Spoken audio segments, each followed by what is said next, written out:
this is an important discussion. Let's put this up there on the screen. The Pentagon, a push to send F-16s to Ukraine is picking up steam. So for those of you who are familiar with Fight Club, I've taken to a new phrase. On a long enough timeline, Ukraine is going to get anything that it needs. First, Patriot missiles were out. Then they're in. Then tanks were out. Now tanks are in. F-16s and the no-fly zone, that was something that was out. Maybe it's back in. This is only the first step to a no-fly zone, right? So currently there is a major contingent of military officials pushing the Pentagon to approve F-16 fighter jets to Ukraine to help the country defend itself from Russian missile and drone attacks. Wouldn't you look at that? Ukraine has kept American-made F-16s at the very top of its wish list from the very beginning. However, Washington and Kyiv have viewed artillery, armor, and ground-based air defense as more urgent needs as Ukraine protects the civilian infrastructure, and as they are about to launch their new offensive, they view their ability to at least battle for air supremacy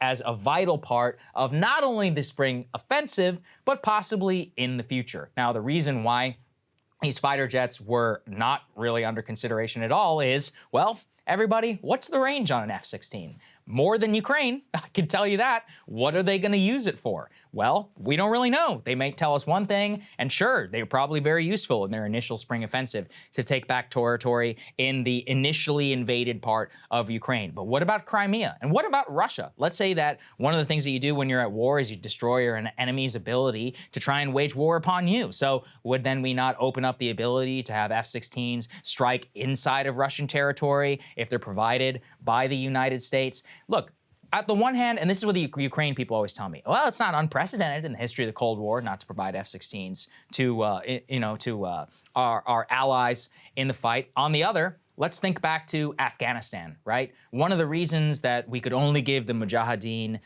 missiles that were in storage or ammunition, or sometimes you couldn't even give them a rifle with a scope on it, was because we had very strict regulations at that time around what exactly surplus equipment and not necessarily US-provided equipment was allowable in the conflict, even if the Soviets knew that we were doing it. Lines were very well considered in the Reagan, even one of the most hawkish administrations at that time. Now, this is blowing just way and way past that.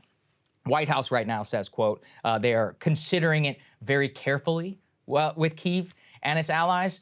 What does that even mean? Also, don't forget this. It's not just us as F-16s. We could allow another country who we sold them to sell it to Ukraine, or even just give it to Ukraine. But if they're in NATO, we bear the brunt of it regardless. I don't think that's going to happen. Why? Because with Germany, they won't even give them tanks without insisting that we give them tanks, because they want us and our nuclear security umbrella to underwrite this entire thing. Yeah, they don't want to have their ass out. They want us to be taking the brunt of the blame here. Right.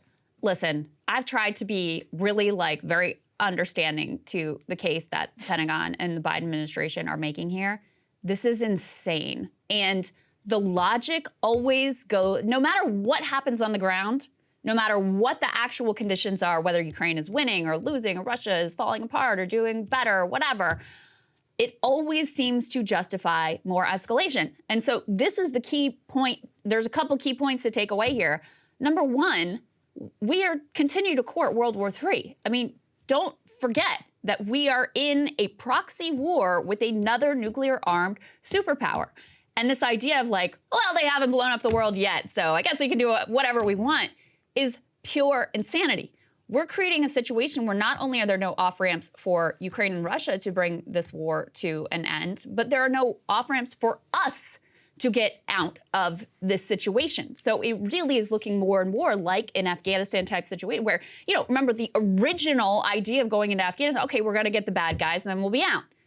What ended up happening? I mean, we are creating that same sort of logic and inability to back out on the ground in Ukraine as we did there as well. I was talking to our friend Branko Marcetic and about all of this, and he brought up a good point. I'm just going to read you what he said to me. He said, listen, there's two paradoxes of Western discourse on this war. Number one, if Putin and Moscow threaten escalation but don't act on the threats, the U.S. should get more aggressive because they're bluffing and will never do so.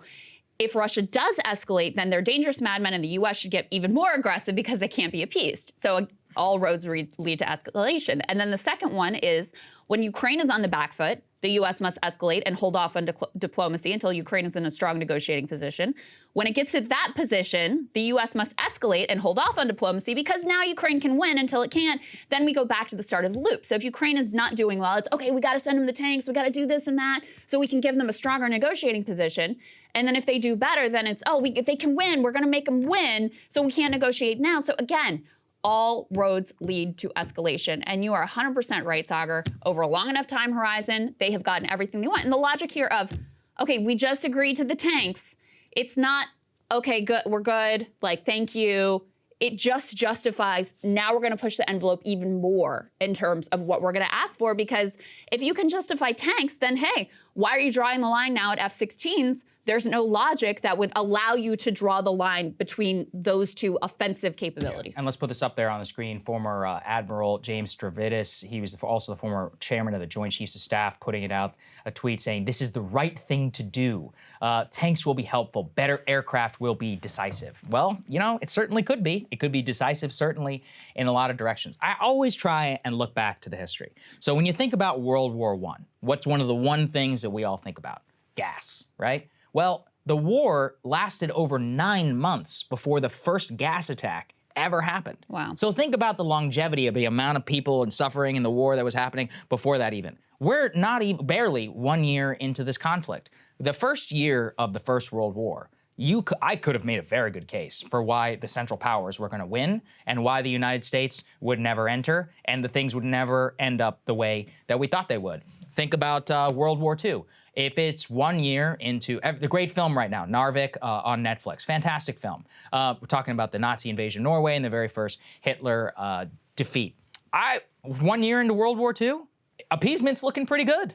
You're like, hey, these people rolled over France, they took over Norway, it's time to negotiate. There were people in the British cabinet making the point that I am making right now. They said, no, we're gonna stand up against the Nazi colossus and hope that the United States eventually gets into this war. And by 1943, okay, that ends up becoming very clear, but there was a very good case to make in 42 that it wasn't gonna happen. The point is we have no idea where this thing is going to go. Yeah. And it could end up as a freaking disaster. Yeah, right, Russia right now, Peter Zeihan made a great point on the Joe Rogan Experience where he said, look, the history of all Russian conflict, and you can go all the way back to Napoleon, even further if you want to. The first year, it's a shit show. I'm quoting Peter directly. And then what do? They throw bodies at the problem and sacrifice proportionally far more of GDP and life than they ever actually needed to, but they end up winning. Am I saying that's gonna happen here? No, I have no idea, but we could look back at that, this call for the current conscription that might happen, clearly, nobody in the Kremlin is doing a damn thing to Putin, or there's no coup or anything. Mm-hmm. Well, we can at least understand from that that they're not going to stop. And if they're not going to stop, then what is the limiting principle? And so on a long enough timeline, in that 10-year period, can you confidently say that a call for a no-fly zone won't happen? I cannot say that here, given the current administration. And that's the point that I think we should always try to hammer home. Yeah, I completely agree with you. Hey guys, ready or not, 2024 is fully upon us now, and Saagar and I have been brainstorming ways that we can really up our game for this critical election. Yeah, we rely on our premium subs to expand our coverage, to add staff, to upgrade the studio. We just want to give you the best independent coverage of this election, which is possible. So if you can help us out, become a premium subscriber today, breakingpoints.com, or the link is down here in the description video. It really means the world to us, and if you like what we're all about, this is the best possible way to keep us 100% independent, working only for you.